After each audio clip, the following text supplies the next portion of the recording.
Indian philosophy के द्वारा वो ज़्यादा प्रभावित थे। चलो आगे देखो, अर्पण का जवाब है सी और आर के ऑफिशियल का जवाब भी है सी। चलिए बहुत बढ़िया बात है। चलो क्वेश्चन नंबर 5, बहुत सिंपल है, बहुत अच्छा क्वेश्चन है, बोलो answer. No sooner did I open the door when the rain heavy and stormy rushed in making us shiver from head to foot. बोलो आंसर।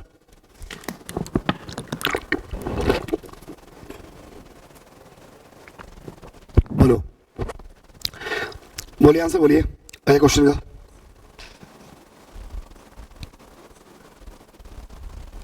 क्वेश्चन नंबर 5, अब देखो कहता है कि no sooner did I open the door, तो ये conjunction में मैंने अभी पढ़ाया नहीं है आपको, कंजंक्शन में पढ़ाएंगे हम, ठीक।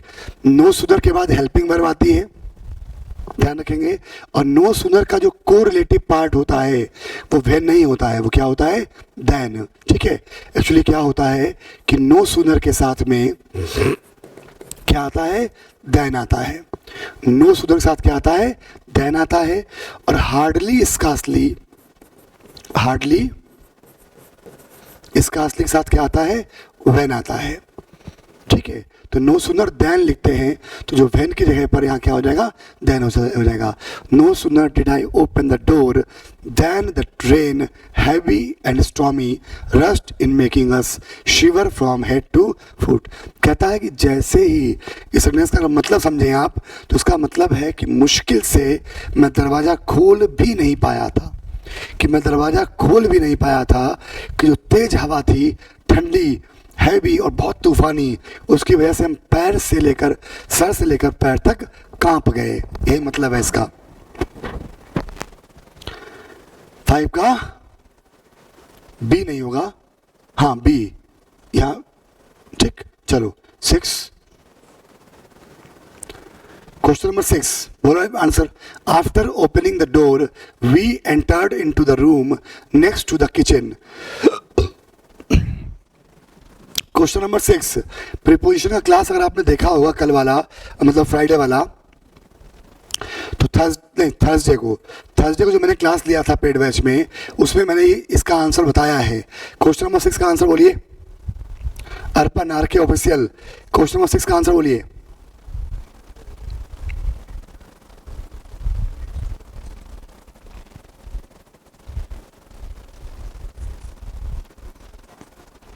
अर्पण ने जवाब दिया है बी, बिल्कुल सही जवाब। मैंने आपको बताया था, क्या बताया था कि भाई एंटर के साथ क्या है ना, मैंने आपको बताया कि एंटर के साथ क्या होता है कि एंटर अगर इनटू लेगा तो कब, जब आप एग्रीमेंट की बात करेंगे, जब किसी प्रकार के एग्रीमेंट की बात करेंगे, है ना, किसी पॉलिसी की बात करेंगे, किसी कॉन्फ्लिक्ट, झगड़े की बात करेंगे, इन सारी कंडीशंस में एंटर अपने साथ इनटू प्रीपोजिशन लेगा, क्योंकि एंटर इनटू का मतलब होता है शामिल होना। तो जहाँ जहाँ आप शामिल हो सकते हैं वहाँ वहाँ एंटर इनटू हो सकता है, और जहाँ जहाँ आप शामिल नहीं हो सकते वहाँ वहाँ एंटर इनटू नहीं हो सकता। तो आप कहाँ कहाँ शामिल नहीं हो सकते, आप किसी भी प्लेस में शामिल नहीं हो सकते। तो एंटर जब किसी प्लेस के साथ आता है तो ये अपने साथ कोई प्रीपोजिशन नहीं लेता है, ठीक। यानी कि एंटर इनटू द किचन गलत है, सिंपली क्या लिखोगे, we entered the room, we entered the room. Clear, क्या लिखेंगे, we entered the room. Done है। चलो question number 7, when the dentist came in, my tooth was stopped aching out of fear that I might lose my tooth. कहता है कि जैसे ही, when, जब, the dentist came in, दांतों का doctor अंदर आया, my tooth was stopped aching। अब देखो, वॉज स्टॉप्ड का मतलब है कि सेंटेंस पैसिव वॉइस में बना हुआ है, यानी कि दांत का दर्द किसी और के द्वारा दर्द दूर कर दिया गया, ऐसा थोड़ी है। डॉक्टर जैसे ही आया मेरे दांत का दर्द बंद हो गया। एक्टिव सेंटेंस है, दांत का दर्द किसी और ने थोड़ी बंद किया है, अभी डॉक्टर आया भी नहीं है तो अपने आप बंद हो गया, अपने आप बंद हो गया, यानी कि वॉज स्टॉप की जगह पर माई टूथ स्टॉप्ड एक्टिंग, मेरे दांत ने दर्द होना बंद कर दिया। एक्टिंग का मतलब एक मतलब होता है एक्ने, एक मतलब सॉरी एक मतलब एक्ने वाला अलग होता है, ये एक मतलब होता है दर्द। हेड एक, हम बोलते हैं ना हेड एक हो रही है हमारे, तो हेड एक सर में दर्द, स्टमक एक, स्टमक एक पेट में दर्द, ठीक। तो स्टॉप्ड एकिंग, यहाँ वॉज हट जाएगा, यहाँ क्या होगा, केवल स्टॉप्ड एकिंग होगा।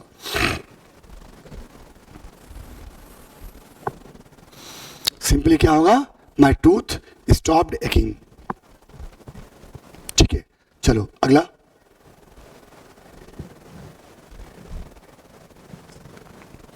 Question number 8, emphasis on equality of life ensures for the health and happiness of every individual.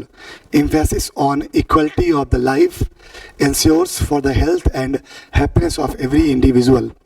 बोलो, emphasis on equality of life ensures. बहुत अच्छा क्वेश्चन है और सिंपल जवाब है। मुझे उम्मीद है कि सारे लोग इस क्वेश्चन का सही जवाब दे पाएंगे। बोलो,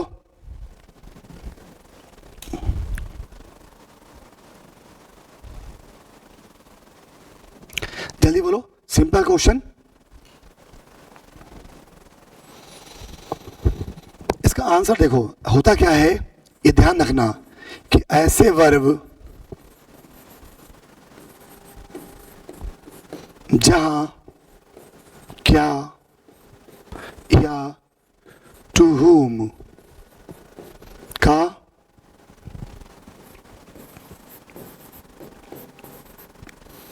जवाब मिल जाए, ऐसे वर्ब्स जहां क्या या टू whom का जवाब मिल जाए, ऐसे वर्ब जहां क्या या टू whom का जवाब मिल जाए,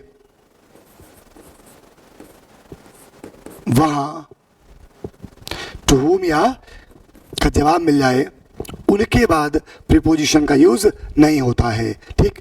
तो कहता है emphasis on equality of life ensures, क्या इंश्योर्स सुनिश्चित करती है, इंश्योर मतलब सुनिश्चित करना, तो ये सुनिश्चित करती है क्या, तो ये सुनिश्चित करती है the health and happiness of every individual, हर एक इंडिविजुअल की हेल्थ और हैप्पीनेस, खुशियों को सुनिश्चित करती है।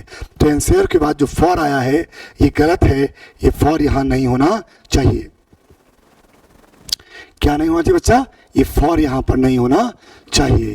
तो जो फॉर लगा हुआ है ये क्या है, गलत है। क्या होगा, of life ensures the health and happiness of every individual. Clear है बात। Question number 9, the students were awaiting for the arrival of the chief guest. The students were awaiting for the arrival of the chief guest. बोलो, question number 9 का answer बोलो।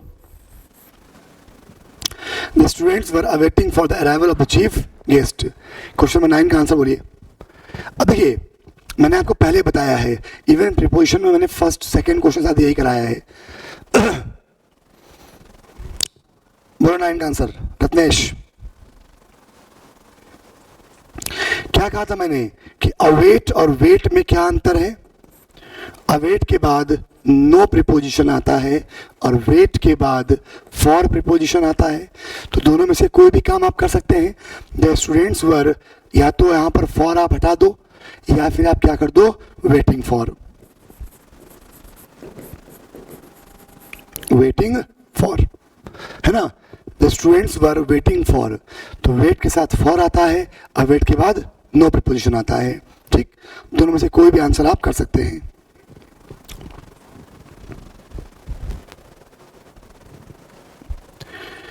Question number 10, you will come to my party tomorrow isn't it. कहता है you will come to my party tomorrow isn't it. ये आपका question tag है और हमेशा ध्यान रखो क्वेश्चन टैग में हेल्पिंग वर्ब जो होती है यही वाली यहाँ लिखी जाती है। तो इजंट इट की जगह पर क्या आ जाएगा, विल, और पॉजिटिव में है इसलिए नॉट आ जाएगा। और यू विलेंट यू। और आपको पता है क्वेश्चन टैग हमेशा शॉर्ट फॉर्म में लिखा जाता है, तो विलेंट यू की जगह पर यहाँ क्या आ जाएगा, विल नॉट का शॉर्ट फॉर्म, और वो क्या होता है, वॉन्ट। तो ये क्या हो जाएगा, वॉन्ट यू। तो you will come to my party tomorrow, won't you. क्या हो जाएगा, वॉन्ट यू।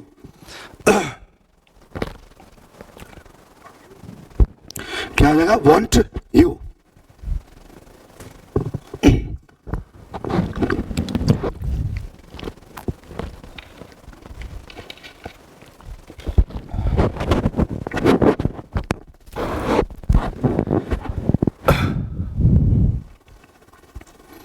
ठीक, चलो अगला देखो।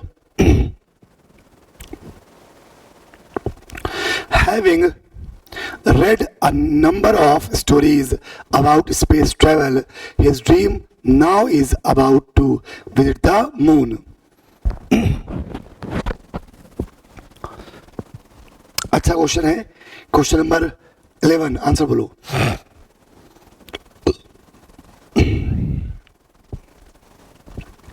क्वेश्चन नंबर 11 का आंसर बोलिए।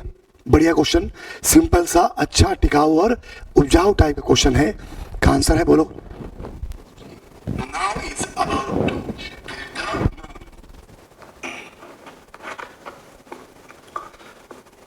अच्छा क्वेश्चन है, क्वेश्चन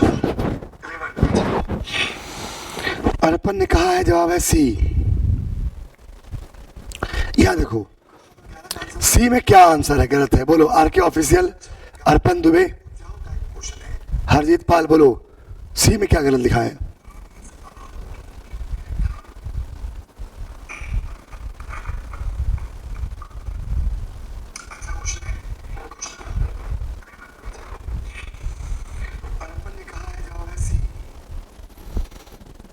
बोलिए क्या जवाब, सी क्यों है? तो कहता है कि देखो, जो अगर कोई सेंटेंस आईएनजी फॉर्म से शुरू हो, है ना, कोई सेंटेंस अगर आईएनजी फॉर्म से शुरू हो, ठीक, ध्यान रखोगे, तो सेकेंड सेंटेंस हमेशा पास्ट में होता है।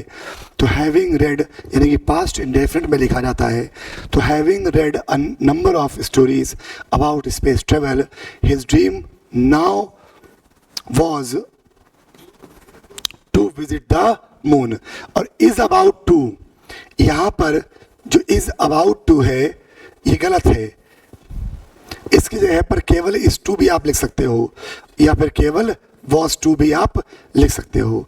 वॉज टू का मतलब ही होता है अबाउट टू, वो जाने वाला है, ही इज टू, मतलब वो उसको जाना है, ही इज टू गो, है ना, he is about to go. तो यहां पर इसकी जगह पर वॉज कर दो। His dream now was about to visit the moon.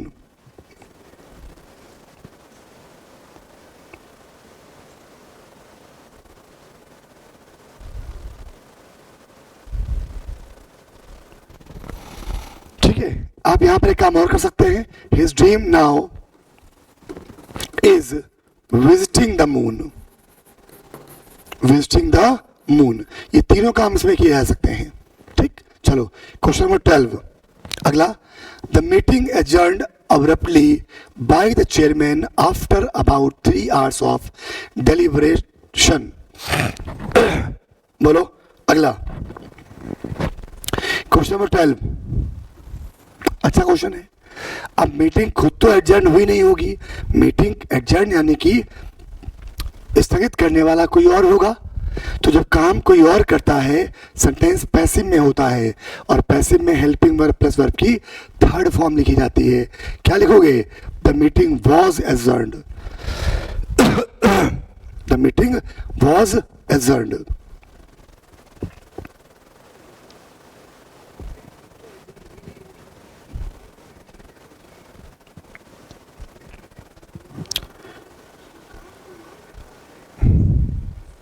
Question number 13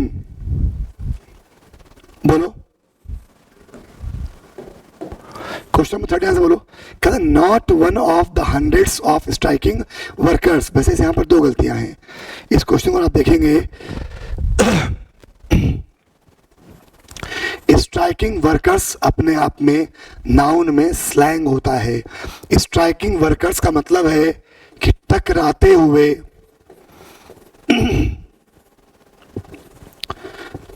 हुए वर्कर्स, कर्मचारी, क्या ऐसा होगा?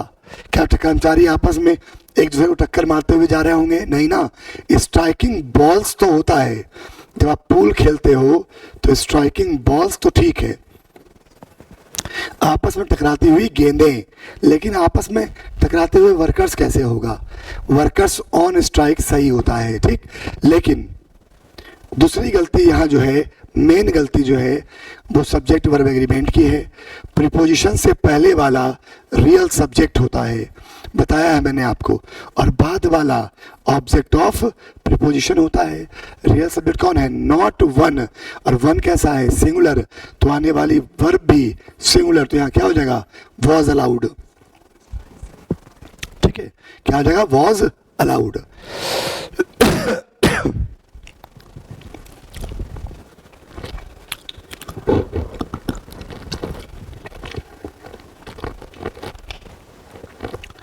क्या हो जाएगा? वॉज अलाउड, ठीक। अगला, if I had known this earlier,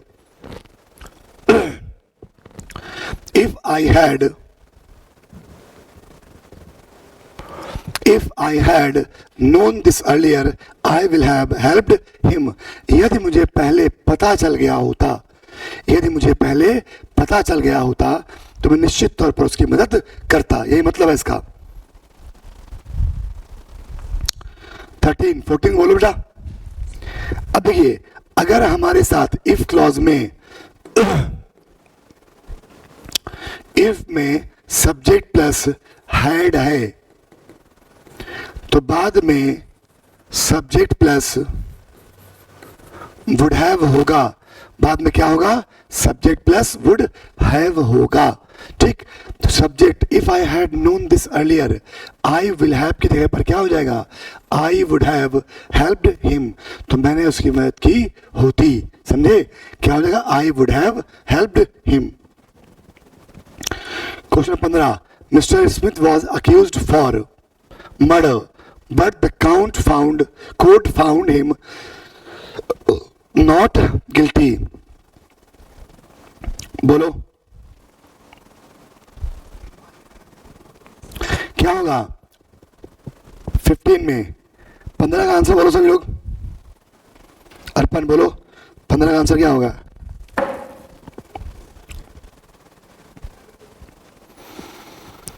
तो 15 का आंसर क्या होगा? अक्यूज्ड। यहां देखो, जब किसी पर दोष लगाया जाता है या दोष हटाया जाता है, अक्यूट मतलब होता है दोष मुक्त करना, अक्यूज मतलब होता है दोष लगाना, दोनों ही कंडीशन में आने वाली प्रीपोजिशन ऑफ होती है। तो mister Smith was accused of murder but the court found him not guilty, ठीक है, अक्यूज्ड ऑफ मर्डर, ठीक। समझ में आया सभी को? चलिए, तो ये आज के सेशन में हम लोगों ने 2015 के कॉमन एरर्स को देखा, ठीक। कल हम लोग इसमें बचे हुए क्वेश्चन कितने हैं अभी? 35। तो कल के सेशन में, यूट्यूब सेशन में ये 35 क्वेश्चंस कर लेंगे, और एक सेशन आपका जो चल रहा है वो तो चल ही रहा है, तो दोनों काम कल हम लोग करेंगे, ठीक है। तो आज के लिए इतना ही, मिलते हैं कल। जय हिंद। थोड़ा वीडियो ऑडियो की क्वालिटी भी चेक कर लेंगे हम, इसलिए तो क्लास थोड़ी देर कम दे रखी मैंने आज, ठीक है बच्चों? चलो।